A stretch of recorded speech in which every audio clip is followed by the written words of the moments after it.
galera, mais um podcast da Unidade começando agora. Nossa mesa hoje repleta de muito conteúdo relevante para você. Então, antes de nós iniciarmos, apresentarmos nossos convidados de hoje, quero animar você a nos seguir lá nas redes sociais, no @Unidade Rio. Também se inscreve no canal da Unidade, comenta os vídeos que você está assistindo, aquilo que você acha interessante, aquilo que você não acha legal. Todo comentário para a gente realmente é extremamente relevante e também traz engajamento, né? Porque o algoritmo entende que você está gostando e por isso está interagindo. Então, animo você a fazer isso, se inscrever no canal e participar conosco aí nos comentários. Compartilhando também para todos os seus amigos que você quer que aprenda algo, que receba algo, assim como a gente tem aprendido. Essa mesa aqui tem sido uma mesa de muito aprendizado. Então, a gente vai começar hoje apresentando aqui duas feras que estão com a gente, né? Eu quero primeiro apresentar o de sempre, né? Qual você fala de sempre aí? O não tão fera, né? Não tão fera, é verdade. Não tão fera, tá Desculpa, aqui. Foi uma falha minha falar que tava só fera, tem um não tão fera. Bom, pessoal, bom estar com vocês mais uma vez, Pastor Felipe aqui. E é uma mesa realmente especial, né? A dia hoje, especialmente uma hoje. Mesa internacional. Temos a nossa primeira mesa internacional. Uau. Espero que de muitas ainda, né? Também espera. Aí está aqui o apóstolo Samúdio com a gente. Seja bem-vindo, apóstolo, por favor. Muito obrigado.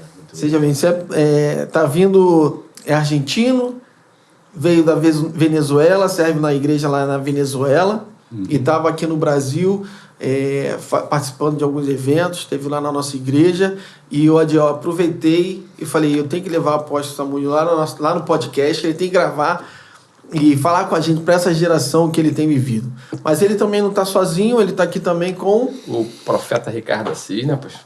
Pode Isso. falar. Ali de Manaus, da Casa Paterna MAP, né? Estamos juntos. Tive também a honra de receber o apóstolo Samúdio lá para uma conferência, né, importante ali na zona norte de Manaus, no norte do Brasil, na verdade, e agora estamos aqui e vendo tudo isso acontecer, a gente percebe que tem uma ligação espiritual tremenda. Uau! Deus está fazendo algo tremendo em todo o Brasil. Que benção. Bom, a Unidade, apresentando para vocês que estão chegando, que eles estão assistindo pela primeira vez também o nosso conteúdo, é um movimento que começou com líderes e pastores de jovens aqui no estado do Rio de Janeiro, e o nosso propósito, nosso desejo é nós alcançarmos o avivamento para a nossa cidade, para o nosso estado, através da unidade, porque a gente acredita que o avivamento sendo soprado no Rio de Janeiro, como um estado muito estratégico para a nossa nação, isso vai ser soprado para os 4 cantos do Brasil e, quiçá, o mundo, e a gente quer ser parte disso. Então, para a gente é muito bom ter vocês aqui com a gente. Queria que o apóstolo Oscar Samúdio pudesse fazer a apresentação, falar um pouquinho do seu ministério, como da Argentina, hoje trabalha na Venezuela, ele também lidera, é coordenador internacional da plataforma apostólica ibero-americana. Fala um pouquinho para a gente disso, apóstolo, por favor. Bueno, como falei recém, sou argentino e, bueno, ninguém é perfeito. Eu tenho que concordar. Estamos buscando a perfeição, por isso estamos aqui no Brasil. O Brasil tem muito que aportar para o aperfeiçoamento dos santos. Bueno, meu trabalho começou também desde muito jovem, muito menino, não? Meus pais são cristãos, desde meus avós, assim que o chamado de Deus para a minha vida foi desde menino também. Mas saí para a obra missionária no Paraguai há uns 20 anos. E meu pai falou, eu te envio por 6 meses. E já nunca mais voltei. Uau! Quantos anos? 10 anos fui missionário no Paraguai. E logo, na Venezuela, fui para congressos já. Nesses 10 anos, temos que entender também que nós somos parte de uma geração que fez uma transferência, de um novo tempo. Somos uma geração que tem vivido 2 séculos, no século XX e no século XXI. Sim, verdade. Então, também na igreja tem vivido essa mudança, esse câmbio, essa transição. E então nós vinimos e minha experiência ministerial tem que ver muito com isso, porque não podemos retroceder, não podemos ficar fora da história, porque as mudanças ocorrem na história, e na história espiritual, e na história social, na história del tempo que estamos vivendo, não? Então eu saí como missionário de uma igreja clássica, pentecostal, e essa era a nossa visão. Mas depois o Senhor vai sumando a visão. A visão se adquire no campo. Não? Você não assiste a uma película, não? A um filme e vê toda a visão. Não. Isso o propósito se descobre fazendo, né? Caminhando, como o Senhor falou para Abraão, sai da tua terra e vê-te a terra que eu vou te mostrar. Então, ele não sabia que terra iria. E assim também acontece com nós. Não saímos, mas... E a mudança veio continuamente e somos parte de uma geração com mudanças, cambios, não? Cambios violentos, rápidos, porque a mudança tem que ver também, às vezes tem uma mudança lenta, mas nós participamos de um cenário com mudanças muito fortes, muito violentas. Estamos acontecendo muito mais rapidamente que outros tempos. Nós recebimos uma palavra quando começou o século 2000, o ano 2000, que aquela que antes acontecia em 20 anos, agora em 2 anos vai acontecer. Então, somos parte de uma geração violenta. Então, e esse tempo que nós temos vivido tem sido um tempo muito oportuno para mudanças. Eu ouvi alguém falar sobre isso, que se alguém quisesse aplicar alguma mudança na sua vida, na sua empresa, naquilo que você está seguindo, esse era o momento, porque a humanidade como um todo, por conta da Covid, né, que lockdown, tudo passou a ser mais digital, a maneira de viver mudou. Então as pessoas foram obrigadas a se adaptarem a um novo tempo, a novas perspectivas. Então esse era o momento ideal para que você também pudesse aplicar mudanças sem que o todo sofresse muito, até você mesmo. O senhor concorda com isso? Totalmente. Estamos obrigados realmente, não? Pressionados a trazer mudança. A igreja também, precisamente neste tempo pós-pandemia, a igreja tem que ser diferente. De fato, eu como ministro, não estou acostumado a fazer este tipo de ministério através da mídia. Sempre seja presencial, não? Isso. Mas isto nos obrigou a adoptar novas tecnologias e também novos ministérios que trazem uma reengenharia ministerial. E acho que o ministério apostólico, o ministério profético, que tem uma visão de renovação, de avivamento, de reforma espiritual nas estruturas da igreja, mexe muito com isto. E nós somos de um século diferente a este. Sim. Então, a diferença é abismal, não? Sim. Temos que realmente ter um espírito humilde como para reconhecer que precisamos de ministérios como o de vocês, não? Uau, que legal. Aproveitando o senhor falar dos ministérios, queria colocar aqui o profeta Ricardo para a nossa conversa. Ele gosta muito de falar sobre os 5 ministérios, né, profeta? Sim. Compartilha com a gente aquilo que está no seu coração a respeito dos 5 ministérios e como essa aplicação deve ser na prática, ou como Deus te revelou a respeito disso. Isso é um tema muito relevante para a igreja, apesar de todas as mudanças que acontecem, como agora há pouco o apóstolo Zamudi falou, né? É um tempo novo, né? Mas o que de novo nós precisamos enquanto igreja, enquanto essa geração que está sendo levantada por Deus, o que de novo nós precisamos trazer? Nós precisamos compreender o seguinte fato: fundamentos não se mexem. Os fundamentos, né, eles são os alicerces ao qual a geração passada e a nova geração vai construir. É claro que a metodologia do Espírito Santo, a liberdade que o Espírito Santo tem, a cada geração é nova, é diferente, né? Nós vamos olhar hoje, até mesmo diante de todo esse cenário pós-pandemia, como é que a igreja deve se mover? É claro que a igreja, e esse projeto, esse trabalho da Unidade Rio, esse podcast aqui, ele é fundamental para alcançar pessoas dentro desse entendimento, né? Como é que a igreja deve se mover hoje? A igreja hoje ela tem ferramentas, as mídias, né? Tudo isso é uma grande ferramenta para que o evangelho ele possa percorrer. Agora, dentro dos 5 ministérios existe o fundamento de que o próprio Senhor estabeleceu cada ministério, cada ofício ministerial. Os apóstolos, os profetas, evangelistas, pastores e mestres. Então, essa estrutura de governo ao qual a igreja ela precisa reconhecer e caminhar, essa estrutura ela vai fazer com que a igreja ela não se corrompa diante de novidades ao qual nós precisamos estar atentos, porque muitas vezes vai vir muitas novidades, e qual dessas novidades nós, enquanto ministros, e a gente crê que nesse tempo uma geração poderosa está levantando, que é uma profecia, uma palavra sendo cumprida, que a geração seguinte seria uma geração poderosa, nossa geração seria uma geração poderosa. E aqui está a geração poderosa. Amém. E nós precisamos entender como isso agora vai fluir, como isso vai acontecer e funcionar.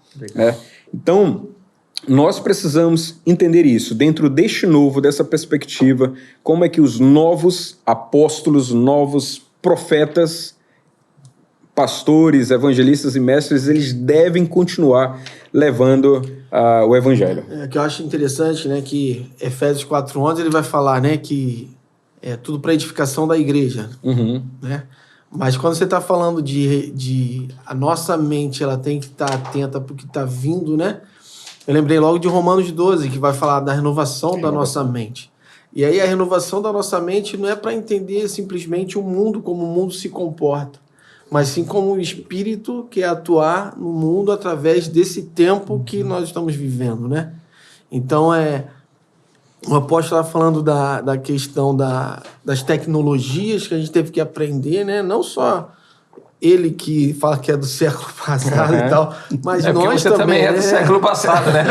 Deixa quieto. Eu sou a geração poderosa. Vamos tirar nosso cartão de identidade. Mas aí a questão não só das tecnologias, mas também a questão do tempo realmente que nós estamos vivendo como tribo de Issacar, que conhecia as estações e os tempos, a gente possa perceber as estações e os tempos que nós estamos vivendo como gerações, né?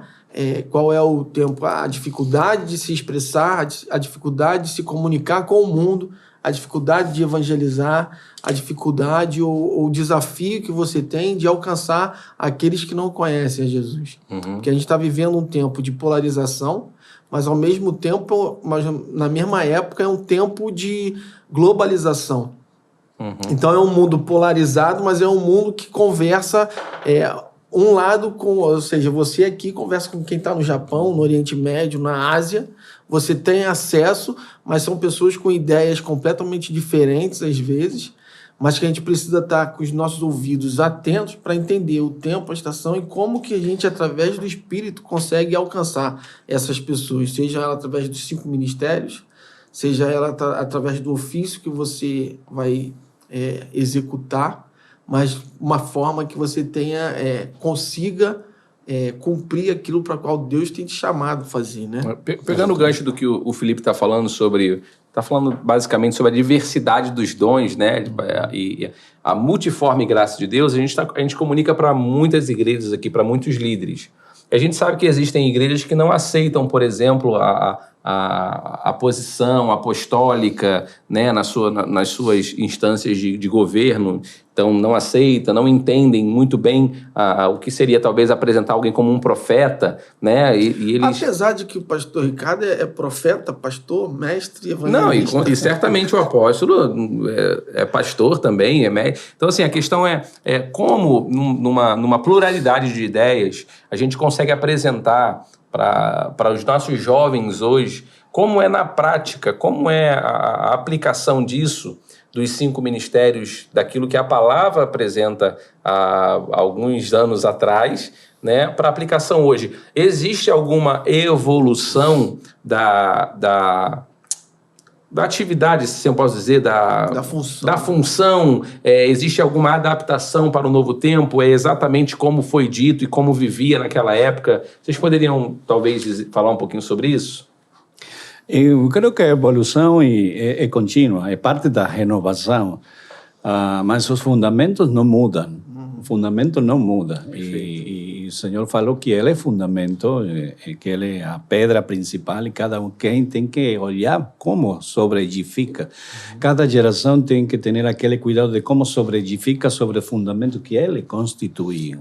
E os ministérios são as constituições de Ele. Ele mesmo constitui os 5 ministérios. E, então, não podemos mudar os fundamentos, senão edificar em cima. E nessa edificação vem, então, aquela transformação, aquela renovação para hoje poder falar a nossas as gerações presentes, a nosso tempo presente.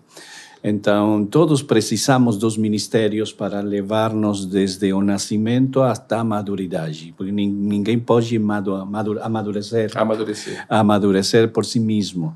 Então, todos nós precisamos disso, não? Precisamos de um evangelista que nos traz a salvação, precisamos de um pastor que traz consolidação à nossa vida, precisamos de mestres que trazem formação, precisamos dos profetas que trazem revelação, precisamos dos apóstolos que trazem visão, para poder penetrar na sociedade nesse tempo. Porque cada um desses ministérios tem uma visão. A visão pastoral é diferente da visão apostólica.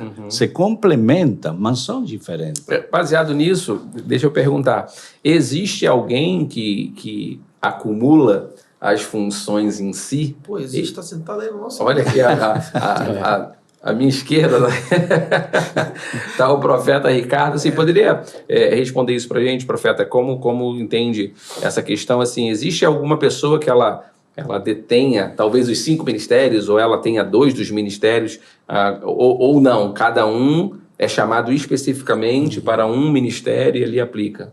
Sim, importante. O que mesmo fala em Efésios 4, aqui no versículo 11, como foi citado pelo pastor Felipe. Assim ele designou alguns para apóstolos, outros para profetas, evangelistas, pastores e mestres. Né? Isso é interessante, porque há uma liberdade do Espírito de Deus, né, diante da necessidade da igreja. Há uma necessidade. Então, muitas das vezes, vai ter ali um pastor que ele vai fluir na veia profética, mas a essência dele é a essência pastoral. Só que existe uma necessidade do Espírito liberar ou desatar a igreja para um nível maior. Então, muitas das vezes vai ter pessoas que vai manifestar mais de uma essência, entendeu? Ou aquele dom. No entanto, ele vai ter um ofício que vai ser carro-chefe, onde ele vai ser forte, onde ele vai ser operante, e nesse ofício vai ser a marca dele, a característica. Então, vai ter sim pessoas que vão se mover debaixo de um ofício apostólico, pastoral, né? Só que ele precisa identificar. É importante, por exemplo, para a nossa geração, é importante a gente estar na posição certa. Somente na posição certa a gente vai conseguir fluir e fazer a igreja fluir. Nós não podemos estar operando fora de um ofício autorizado por Deus ou numa posição. Então, pastores, principalmente essa geração, né, que está sendo levantada, de apóstolos, pastores, mestres, nós precisamos entender e ter essa sensibilidade, o que Deus quer de nós. E em cima dessa sensibilidade, operar, porque a igreja ela vai crescer, a igreja ela precisa de apóstolos posicionados, de profetas posicionados, evangelistas, mestres e pastores. Né? Uma das coisas que nós não podemos, nesse tempo, errar para não perder tempo, é identificar aquilo que Deus quer de mim e através de mim. Porque, olha só, existe uma diferença entre a geração passada e a nossa geração. A geração passada, ela teve talvez dificuldades, muitas vezes, do relacionamento, um ponto. Né? Se a gente olhar e observar os próximos versículos, o aperfeiçoamento, né, e ao operacionalizar, fazer com que essa perfeição ela se torne operacional no meio da igreja, ela é importante. E muitas vezes o pastor ele não conseguia delegar, porque a igreja ficava só sobre os ombros dele. E às vezes ele não conseguia reconhecer que existia uma unção evangelística em determinadas pessoas. Com medo, com insegurança. Exatamente, né? Insegurança. Então, a geração passada carregou sobre os ombros, né, muito peso. E a gente sabe a responsabilidade não somente de carregar a igreja, mas de formar a igreja, de aperfeiçoar e fazer com que aquilo que ela aprendeu se torne operacional, como aqui diz, entendeu? Com o propósito de aperfeiçoar os santos para a obra do ministério. Significa que tudo aquilo que foi formado, ensinado, precisa ser colocado em prática. Né? E aí o que acontece? A gente chega no nível ali da unidade de fé.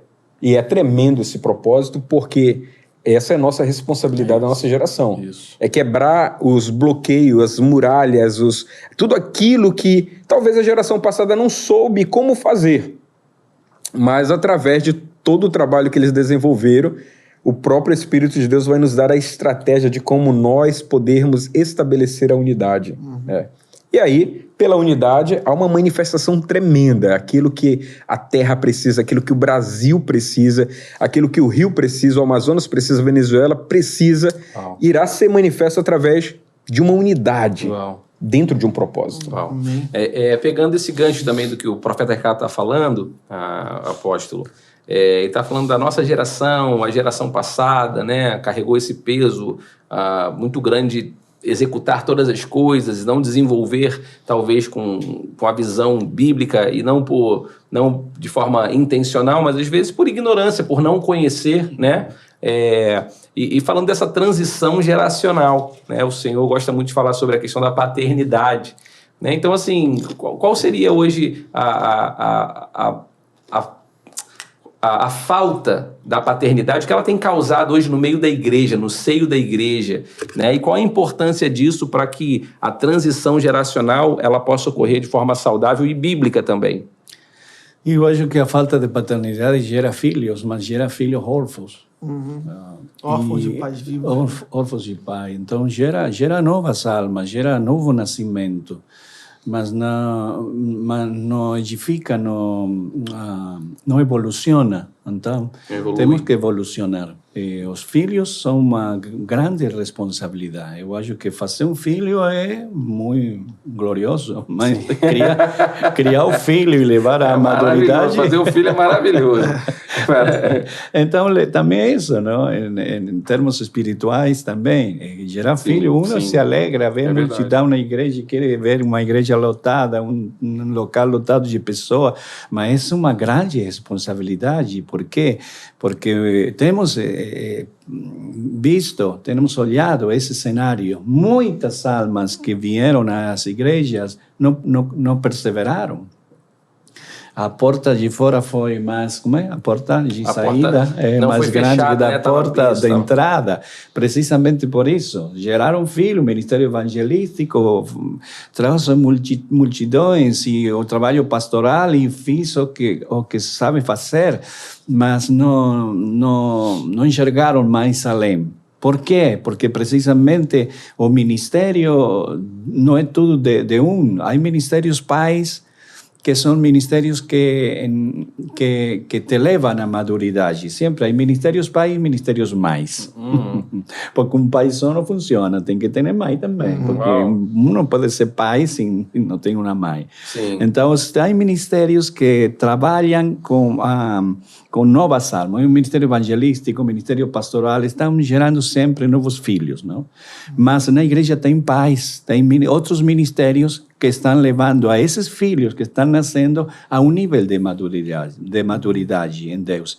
Então, crescimento da igreja não é solamente multiplicar pessoas, sino levar à maturidade. São crescimentos dimensionais, como o apóstolo Paulo encontrou a Timóteo. Havia certo discípulo chamado Timóteo. Não era um filho natural de Paulo. Ele não ganhou ele para o Senhor. Ele já estava na igreja. Tinha mãe, mas não tinha pai. Verdade. Então ele olhou por aquele ministério profético. O pai era ímpio, né? O pai era grego. Pai grego. E esse era um problema para ele, porque a igreja estava julgando ele. Isso, ele não era circuncidado. Não era circuncidado. Então, ele tinha uma unção neste nível, mas o chamado dele era muito mais além. Então, precisa de um pai para te olhar. Porque o pastor sempre vai te olhar como uma ovelha.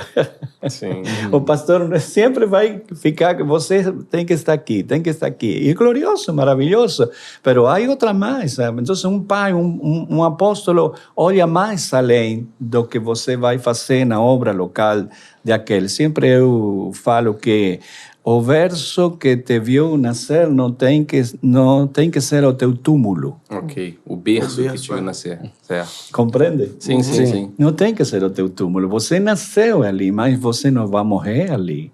Esse é o teu começo. Há um final maravilhoso. Então, ali há a ação da paternidade, de tomar um filho como Timóteo e lançá-lo para seu ministério. O senhor está falando algo que é muito lindo. Eu preguei muitas vezes sobre o chamado de Timóteo. É uma palavra que eu nunca ouvi ninguém pregar, mas quando eu vi lá, se eu não me engano, está em Atos 16, alguma coisa assim. Mas algo muito interessante é que fala que ele é apresentado como certo discípulo, ou seja, o texto apresenta ele, de certa forma, com nenhuma relevância. É uma certa pessoa, mais. é alguém e tal. Mais. Mas pelo fato dele ter se submetido à paternidade, né, à liderança, ao pastoreio, tudo que aquilo Paulo representou para ele, aquilo levou Timóteo a se tornar um dos mais proeminentes discípulos e plantadores da Igreja de Cristo naquela ocasião.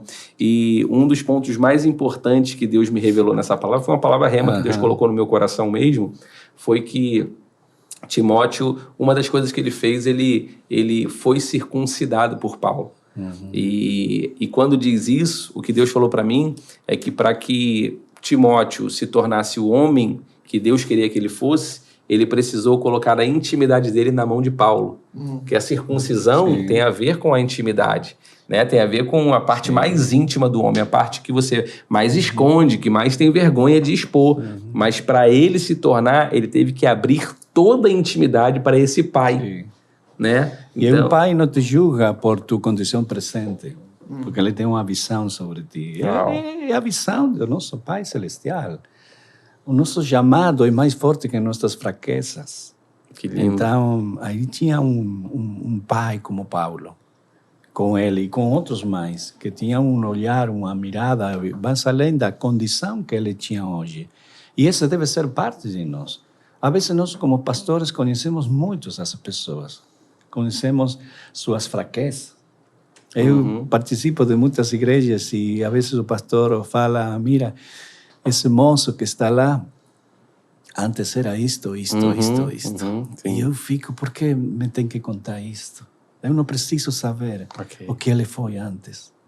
Mas o pastor te olha e solamente de uma olhada, ele sabe de que pé você está cocheando, não?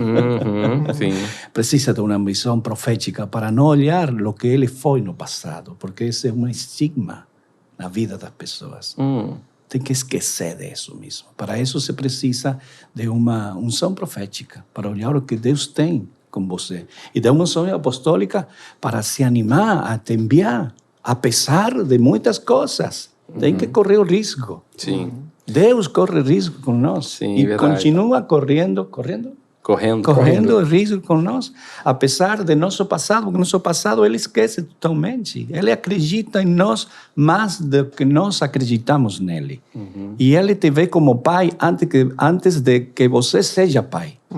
A Abraão, ele preparou sua paternidade antes que ele tinha filho. De fato, não podia ter, porque sua esposa era estéril, não? Mas cada vez que o Senhor falava da paternidade dele. E então ele vai preparando nossa paternidade praticamente desde nosso nascimento, não? E então ele olhava para Abraão e o Senhor falava, eu conheço Abraão, que ele vai ser um bom pai. Ele vai levantar uma geração diferente. Ele vai mandar a sua casa. Ele vai governar a sua casa. Então, a conta de lo que Abraão seria, Deus falava com ele. Veio um ministério profético. E Deus falou, eu não posso fazer nada na terra se antes eu anuncio a Abraão o que eu vou fazer. Porque ele levantará uma geração diferente. Uau. Então, ele está preparando nossas vidas para o que nós seremos. Então, Deus age na fé, porque ele é o pai da fé. E quando ele chama Abraão, né, ele não chama Abraão para, a partir de Abraão, pessoas serem abençoadas, né? Ele chama Abraão para que, a partir de Abraão, famílias sejam abençoadas. E a família é uma instituição completa com pai, com mãe e filhos, né? Então isso é muito bonito. Profeta, te perguntar de que forma a gente consegue identificar hoje os ministérios, ou seja, aqui a gente está falando para muitos líderes, então se os líderes vão olhar ali os seus jovens, como é que eles conseguirão identificar o chamado, esse destino profético, né, na vida de cada um deles? É só através da oração? É só uma veia espiritual, uma veia rema? Ou também talvez através de aptidões naturais, você vê o desenvolvimento daquela pessoa com facilidade de atuar numa área ou outra, e isso é um bom indicador a respeito daquilo propósito que ela tem que viver e exercer como ministério? Partindo desse ponto de que a igreja hoje ela precisa ser uma igreja de pais e filhos. Quando Deus, a essência dele é de um Deus paternal. Então nós, enquanto apóstolos, profetas, evangelistas, mestres, nós precisamos ter essa essência de Deus, essa essência paternal. E se você tendo essa essência, essa sensibilidade, você vai conhecer aquilo que Deus tem para o teu filho. Um pai, ele sabe qual é a essência do filho, ele conhece, ele sabe para que aquele filho nasceu. Por isso que a gente costuma dizer assim, sem pai não há destino. É necessário ter destino. E você só tem destino se tiver um pai. Então, nesse tempo onde Deus está resgatando a igreja debaixo dessa essência paternal, onde apóstolos, profetas e todos os ministérios ali juntos caminham nessa sensibilidade, nessa essência paternal, não se torna difícil reconhecer a essência de cada filho. Quando você entende que uma pessoa, não somente pelas aptidões naturais, né, pelas habilidades, mas existe algo muito mais além do que isso.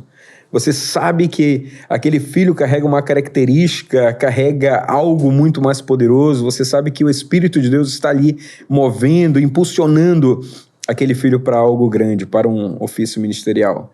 E é necessário você, como pai, reconhecer. Você não pode ter medo que o pai biológico, ele sempre tem medo de desatar o filho, de liberar o filho, de dizer assim, olha, pai, eu quero ir para os Estados Unidos, meu coração impulsiona a Europa, isso, e o pai sempre tem aquelas restrições, aquele medo.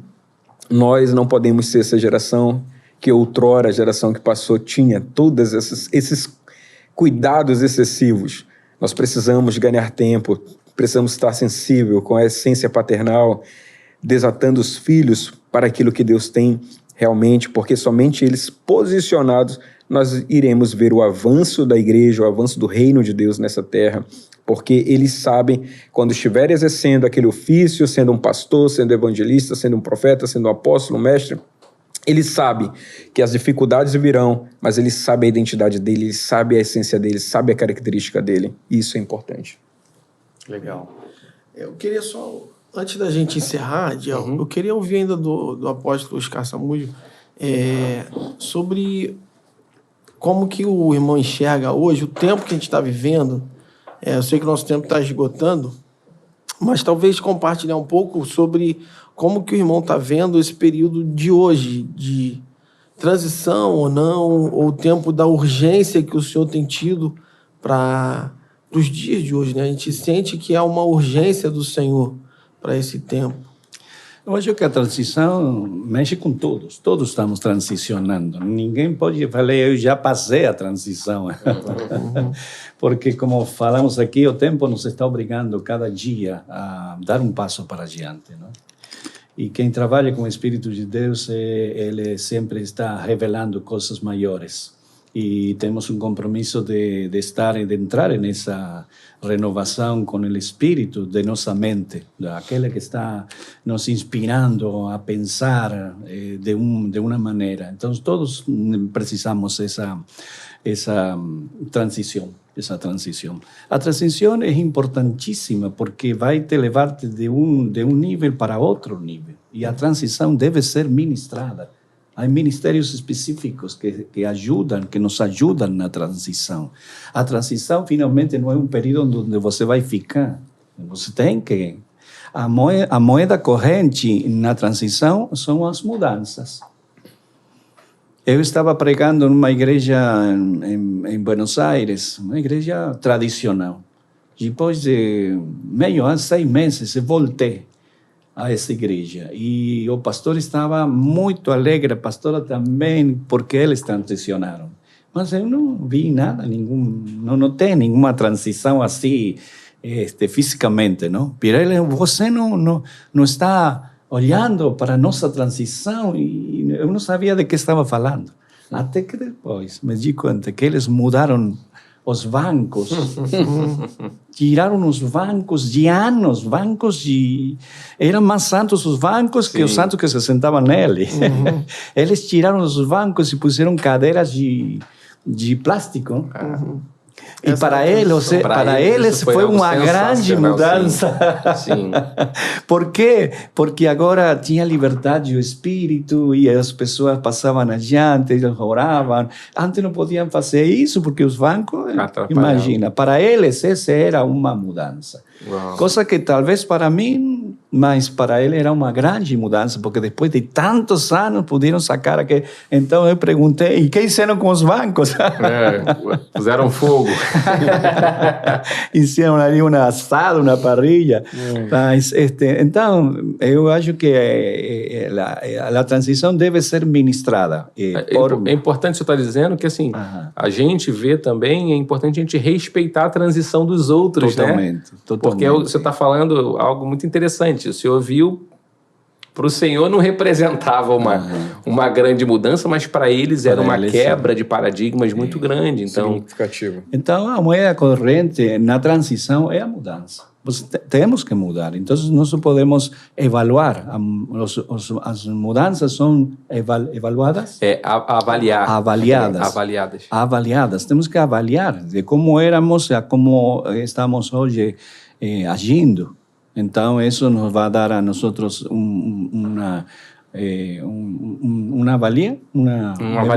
uma avaliação de que essas coisas que estamos hoje acreditando estão nos levando a coisas maiores.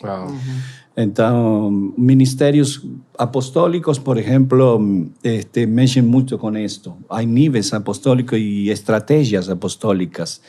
Eu trabalho há 20 anos com ministérios apostólicos. Eu me tirou do ministério pastoral, aunque meu coração ainda tem um coração pastoral, mas não estou dirigindo uma igreja. E a estratégia neste tempo foi levantar redes apostólicas. As redes apostólicas são uma estratégia para trabalhar com igrejas filhas, e igrejas que não são filhas, mas estão em orfandade, que não tem que ver com nossa instituição, sino que tem que ver com que as pessoas se acercam porque precisam de uma nova revelação, mas não querem someter-se a uma instituição. Então, as redes apostólicas foram e são uma estratégia muito boa para o trabalho apostólico, mas além de nossas igrejas originais, de nossas instituições. Mas as redes mexem também com um sistema ou com uma estratégia vertical, onde temos um líder forte ou uma equipe de liderança forte, que é o ministério apostólico, e temos igrejas filhas que trabalham embaixo da cobertura deles, são pais espirituais, e é maravilhoso. Mas também temos outro tipo de estratégia que estamos trabalhando há uns 4, 5 anos, que tem que ver com um estilo, com uma estratégia não vertical, sino horizontal. Então, trabalhamos com cabeças apostólicas, apóstolos que têm redes fortes, têm multidão de pessoas embaixo deles, de suas coberturas, mas entre eles não tinha muito bom relacionamento. Então Deus não tinha unidade. Sim, aquela unidade. Unidade da igreja. E tinha o mesmo espírito, mas conforme a estratégia que estavam trabalhando, não podiam. Trabalhavam talvez em um congresso juntos e depois se isolavam outra vez. Mas a plataforma apostólica é totalmente horizontal. Uma plataforma é uma mesa de sabedoria onde estão os apóstolos da cidade, os apóstolos do estado, os apóstolos da nação, que eles já têm suas redes, cada um deles. Mas agora não estamos precisando levantar uma rede mais, sino trabalhar com essas cabeças de redes. E aí, essa é uma estratégia que tem que ver também com um tempo de mudança, com um tempo de transição, porque esses apóstolos tentam que transicionar também. Então, estamos indo mais além. Essa é a nossa experiência na Argentina. Há 5 anos estamos trabalhando com plataformas apostólicas, que é um apostolado horizontal, e as redes continuam trabalhando no seu trabalho vertical, onde reconhecem uma paternidade, uma cobertura, e assim também se estão formando os conselhos apostólicos nacionais, internacionais, nesse trabalho estamos. Então, são mudanças, são cambios de mentalidade, porque se você é um ministro que está muito acostumado a esse tipo de liderança vertical, tem que trabalhar agora e ouvir o irmão, ouvir ao outro e demais. Então, se levantar ali essa consenso. questão é bem interessante porque eu não sei se o irmão concorda, mas assim, nos 5 ministérios eu não consigo perceber que um tenha maior importância que outro, né? Então, na verdade, eles se completam para a edificação do corpo de Cristo, cada um na sua área. Sim. Lógico que um ou outro vai ter um protagonismo maior, né? Outros vão ser mais bastidores, menos, por exemplo, aqui tem uma equipe trabalhando para a gente estar fazendo podcast.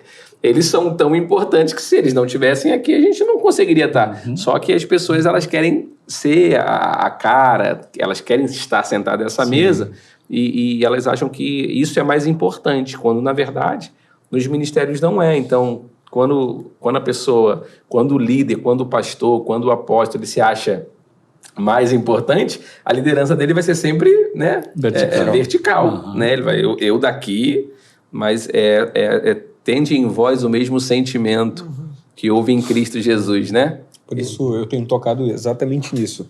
Aquilo que lá atrás, de repente foi eu não posso dizer um erro exatamente, mas que foi deixado de ser percebido. E isso que você colocou está sendo percebido. Então, na nossa geração, nós precisamos compreender. E a unidade, eu vou focar nisso, né? Ela é fundamental. Você vê assim, para que tenhamos unidade até chegarmos a um nível, ou a maturidade. Então, ninguém amadurece sem unidade. Eu preciso respeitar, entender cada opinião. Nós precisamos sentar. Então, lá atrás não se sentava, não se conversava, ver os pontos, a ótica diferente, né? A visão diferente. E na nossa geração nós precisamos sentar e conversar e ver qual é a tua visão, né? E dentro dos 5 ministérios, só podem avançar se os 5 entenderem e respeitarem um ao outro. Então é uma completude. Se faltar um, não vai estar entendendo unidade, não vai estar avançando para a maturidade. Maravilha. Bom, não é isso. Nosso tempo já foi embora, mas conversa muito boa. Minha cabeça está aqui querendo fazer um monte de perguntas. Mas a gente fica pensando, né? Eu falei, cara, olha eu só. li ali hora ali, a gente já passou bastante do tempo. Mas obrigado, apóstolo, obrigado, profeta. Queria demais recebê-los aqui e as portas estão abertas, né? Espero que a gente possa estar... Muito obrigado a você por me suportar com um idioma tão curto. Não, o seu português é muito bom, né? Melhor do que muitos brasileiros que eu conheço aí, né? Tá bom, desculpa, gente. Desculpa o meu português. Mas que Deus abençoe muito vocês e é isso, dá as considerações finais aí, Filipão. Mais uma vez, obrigado, pastor, profeta, Ricardo, apóstolo, obrigado por terem vindo, aceitado o nosso convite. Uma honra poder recebê-los aqui. E você que está assistindo, participando com a gente aqui, não esquece de deixar seu comentário, não esquece de seguir @UnidadeRJ lá no Instagram, a Rede para o Bem, a Rede Ágatos, você pode acessar lá o portal da Rede Ágatos, é lá que a gente está com o nosso podcast, e também acessar, tem a rede pessoal aí, o profeta quer deixar o arroba no Instagram? Sim, o @MAP Semeando o Reino, e a rede também apostólica que nós estamos agora trabalhando, né? MAP, onde os ministérios apostólicos e proféticos estarão caminhando juntos para um alinhamento e vermos coisas grandiosas acontecer. Apóstolo, também tem alguma rede social que quer deixar? Temos, www.plataformaapostolica.com. Plataformaapostolica.org. E aí está nossa página. Está também em português. Olha, estão modernos, né? Para quem falou do século passado, está moderninho também. Então, pessoal, muito obrigado. Você que nos segue aí, obrigado também pela participação, por tudo, Adiel. Show de bola, é isso aí, galera. Deus abençoe vocês. Até uma próxima mesa da unidade. Valeu, galera.